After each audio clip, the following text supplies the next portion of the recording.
जुल्फिकार साहब, ऐसे फैसले सदर साहब ने किए हैं कि वो खुद को पीटीआई का सदर शो करते रहे। उन्होंने सियासी वाबस्तगी को कभी भी साइड पे नहीं रखा, हमेशा वो किया जो उनकी पार्टी के मफाद में होता है। इससे पहले आपको याद होगा जब शहबाज शरीफ वजीर आजम थे, उन्होंने एक खत भी लिखा था सदर को, और वो बड़ा सख्त अल्फाज वाला खत था। उसमें कहा गया था कि आप सियासी जमात की नुमाइंदगी करते हैं। अब सवाल ये है कि आज जो उन्होंने लेटर लिखा है, इस वक्त जब सीसीआई के अंदर मामला डिस्कस हो रहा था कि नए सेंसस के मुताबिक इलेक्शन होने चाहिए, उस वक्त पीटीआई के पास मार्जिन था कि अदालत में जाती कहती कि ये इस वक्त अगर सेंसस किया जाता है, अगर सेंसस के नताइज पे इलेक्शन किया जाता है तो डिले होगा, 90 डेज से ज्यादा टाइम लगेगा। हम चाहते हैं 90 दिन में इंतखाबात हो, लिहाजा इस पे कोई फैसला दिया जाए। मामला उसी वक्त सुलझ जाता।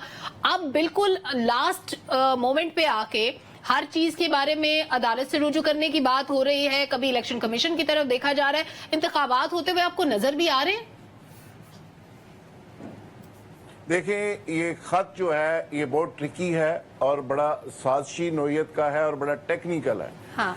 देखना यह है कि जिस तरह आपने बात की कि ऐवान सदर से हमेशा इसी तरह की बातें और इसी तरह के जज्बात का इजहार होता है, और उसकी एक बुनियादी वजह यह है कि जब पॉलिटिकल वर्कर्स को आप उस ऑफिस के अंदर बैठाएंगे और ये रवायत रहेगी और उसको समझाया ये जाएगा कि लॉयल्टी फैक्टर होना चाहिए, नेशनल इंटरेस्ट पीछे रखो, आइन को बेशक फेंक दो उठा के, लेकिन पार्टी चीफ के साथ लॉयल्टी फैक्टर बहरहाल उससे पीछे नहीं हटना, क्योंकि उसी बेस के ऊपर वो प्राइम मिनिस्टर बनते हैं, उसी बेस के ऊपर प्रेसिडेंट बनते हैं, उसी की बेस के ऊपर टिकटें मिलती हैं। तो आपने एक सियासत का म्यार ये तय कर दिया है, तो अलवी साहब जाहिर है उस म्यार पे पूरा क्यों नहीं उतरेंगे। आज का जो खत है ये बुनियादी तौर पे जो सोशल मीडिया के इनकलाबी हैं पीटीआई के, उनके लिए मवाद तो फराहम कर सकता है, लेकिन आईनी और कानूनी और इखलाकी तौर पे इस खत की कोई स्टैंडिंग नहीं है। खत क्या है?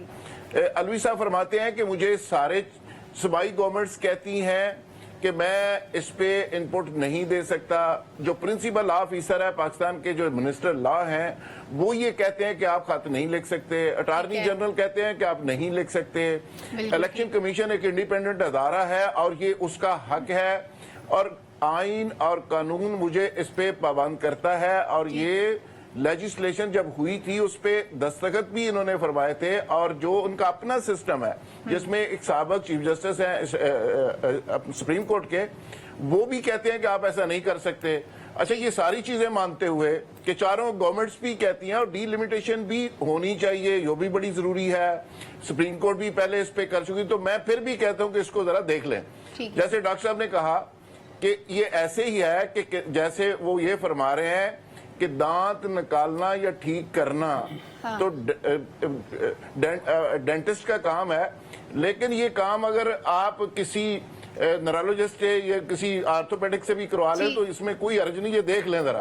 बिल्कुल। तो मैं समझता हूँ कि जो काम जिसका है वही कर सकते हैं, लेकिन एक बात इसमें बड़ी इंपॉर्टेंट है सलमा, कि एक सिर्फ पार्टी पीटीआई की कोर कमेटी ने मुतालबा किया था, ये ऑन रिकॉर्ड है। हाँ। ये सदर साहब के सिस्टम से लेटर ड्राफ्ट नहीं हुआ, ये लॉ डिपार्टमेंट की इसमें इनपुट नहीं है, वाने सदर की इनपुट नहीं है, ये लेटर पीटीआई के लोगों ने ड्राफ्ट करके भेजा है, और ये एक ट्रिकी किस्म का लेटर है। और नए जो चीफ जस्टिस आए हैं, बेसिकली उनको इम्तिहान में डालने की बात है और एक नई सियासत करने की बात है, और ये सियासत बुनियादी तौर पे इसके पीछे एक साजिशी थ्योरी नजर आती है। बिल्कुल ठीक है, ये बहुत अहम पहलू है वैसे जुल्फिकार साहब कि ये ना वज़ारत कानून ने लिखा, ना ऐवान सदर ने लिखा। इखलाकी तौर पे इसका कोई जवाब था, ना आईनी तौर पे जवाब था, लेकिन इसके बावजूद अगर लिखा गया है तो इसके पीछे एक साजिश और शरारत नजर